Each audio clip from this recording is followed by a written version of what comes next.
How to follow up your customer. നമ്മൾ ഈ ഒരുപാട് പ്രസൻറ്റേഷൻസ് ഒക്കെ എടുക്കുന്നുണ്ട്. എടുത്തതിന് ശേഷം നമ്മൾ പിറ്റേന്ന് എന്ത് ചെയ്യും? അത് ഫോളോ അപ്പ് ചെയ്യാനൊരു മടിയാണ്. കാരണം എന്തായിരിക്കും? സെയിൽസുകാർക്ക്, ബിസിനസ്സുകാർക്ക് ഒരു പ്രസൻറ്റേഷൻ എടുക്കുന്നിടം വരെ ഭയങ്കര എനർജിയാണ്. പ്രൈസ് പറഞ്ഞതിന് ശേഷം പിന്നെ ഞാനൊന്ന് ആലോചിക്കട്ടെ എന്ന് പറഞ്ഞു കഴിഞ്ഞാൽ പിന്നെ അവരെ വിളിക്കാനൊരു മടിയാണ് അല്ലേ? നോ കേൾക്കാനുള്ള മടി, പേടി. മടിയല്ല, പേടി.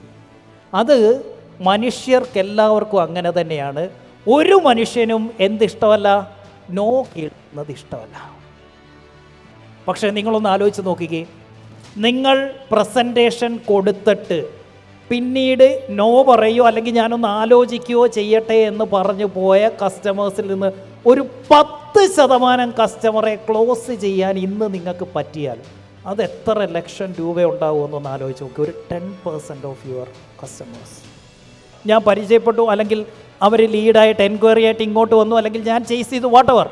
ഞാൻ അവൻ്റെ പ്രോസ്പെക്റ്റിനെയൊക്കെ അറിഞ്ഞു, അവനെ ക്വാളിഫൈ ചെയ്തു, ഇവൻ്റെ പ്രോബ്ലത്തെക്കുറിച്ചൊക്കെ ഞാൻ കേട്ടു, ഇവനോട് ഞാൻ എൻ്റെ പ്രൊഡക്റ്റ് പിച്ച് ചെയ്തു, പ്രൈസും കൊടുത്തു, എൻ്റെ ഓഫർ കൊടുത്തു കഴിഞ്ഞപ്പോൾ അവൻ പറയുകയാണ്, let me think about it. ഇപ്പോൾ ഈ വ്യക്തി ആരാണ്? He is A non person. എന്നെ അറിയാവുന്ന ഒരു വ്യക്തിയാണിത്. ആണോ?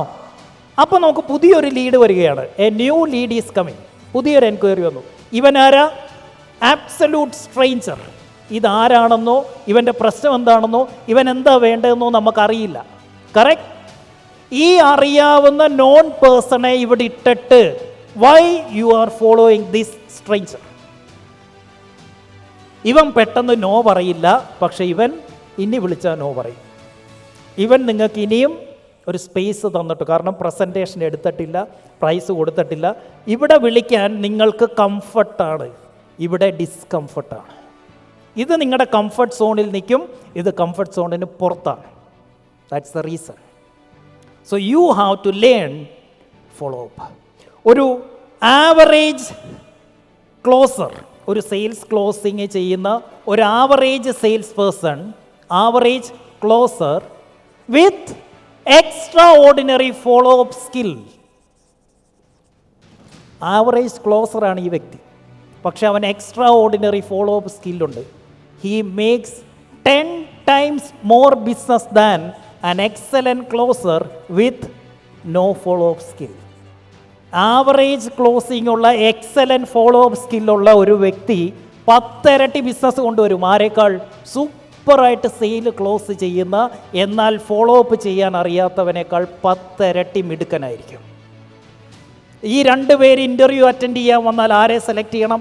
Average closer with excellent follow up skill. കാരണം big money is always in follow up. നിങ്ങൾക്ക് കിട്ടിയിരിക്കുന്ന വലിയ സെയിലുകളെ കുറിച്ചൊക്കെ ഒന്ന് ചിന്തിച്ചേ.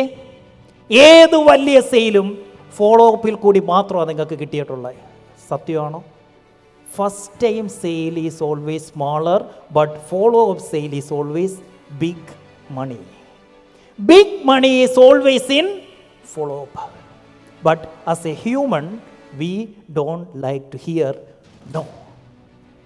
നിങ്ങൾ as a salesman, നിങ്ങൾ മനസ്സിലാക്കേണ്ട കാര്യം, ഒരു പ്രോസ്പെക്റ്റും നിങ്ങളെ റിജക്റ്റ് ചെയ്യുന്നില്ല. No one is rejecting you personally. ടെലികോളിങ്ങിന് ഇരിക്കുന്ന പെൺപിള്ളേർക്കൊക്കെ അങ്ങ് മടിയാ കസ്റ്റമറെ വിളിച്ച് ഫോളോ അപ്പ് ചെയ്യാൻ. എന്താ?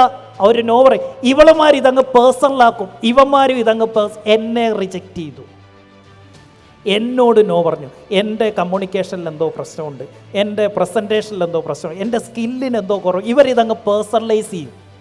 ഞാൻ ഒരു ചോദ്യം ചോദിച്ചോട്ടെ? ആ കസ്റ്റമറെ സംബന്ധിച്ച് who are you? U are an absolute stranger. നീ പ്രണയാഭ്യർത്ഥനയൊന്നുമല്ലല്ലോ നടത്തിയ നിന്നെ റിജക്റ്റ് ചെയ്യാൻ. അവർ പറഞ്ഞ നോയ്ക്ക് നിങ്ങൾ ഉദ്ദേശിക്കുന്ന അർത്ഥമല്ല. Because you are an absolute stranger for them. Then why should they reject you? When a customer says no, ഒരു കസ്റ്റമർ നോ പറയുന്നുണ്ട് എങ്കിൽ ഇതിന് 3 അർത്ഥങ്ങളാണുള്ളത്. When a customer says no, it means either of this 3. ഈ 3-1 ഒന്ന്, I am not ready. ഇപ്പം അങ്ങോട്ട് അത്ര റെഡിയല്ല to purchase that. 2, I am confused, വേണോ വേണ്ടയോ എന്നുള്ളത് ഞാൻ അങ്ങോട്ട് തീരുമാനിച്ചില്ല. 3, ഐ ആം സ്കേഡ്, എനിക്ക് പേടിയാണ്. ഒരു കസ്റ്റമർ ഓഫർ കൊടുത്തതിന് ശേഷം നോ പറയുന്നുണ്ട് എങ്കിൽ അതിൻ്റെ അർത്ഥം എന്താ? 3 അർത്ഥങ്ങളേ ഉള്ളൂ. 1, ഐ ആം നോട്ട് റെഡി, ഞാൻ ഇപ്പോഴേ റെഡിയല്ല. അങ്ങനെ കസ്റ്റമർ പറയത്തില്ല. പകരം എന്താ, ഞാൻ ആലോചിക്കട്ടെ, അല്ലെങ്കിൽ ഞാൻ വിളിക്കാം, ആവശ്യമുണ്ടെങ്കിൽ വിളിക്കാം. പക്ഷേ സത്യത്തിൽ കസ്റ്റമർ പറഞ്ഞെന്താ? ഐ ആം നോട്ട് റെഡി, അല്ലെങ്കിൽ ഐ ആം കൺഫ്യൂസ്ഡ്, അല്ലെങ്കിൽ ഐ ആം സ്കേഡ്. ഈ 3 സാഹചര്യത്തിൽ ഇവരെന്താ ചെയ്യണ്ടേ? They have to follow me again and again and again. കാരണം sales is all about timing and situation. എപ്പോൾ സിറ്റുവേഷൻ റെഡി ആകുന്നോ, എപ്പോൾ ടൈമിംഗ് കറക്റ്റ് ആവുമോ, ഇന്ന് ഈ പറഞ്ഞ നോ ഞാൻ എന്താക്കും? യെസ് ആക്കും.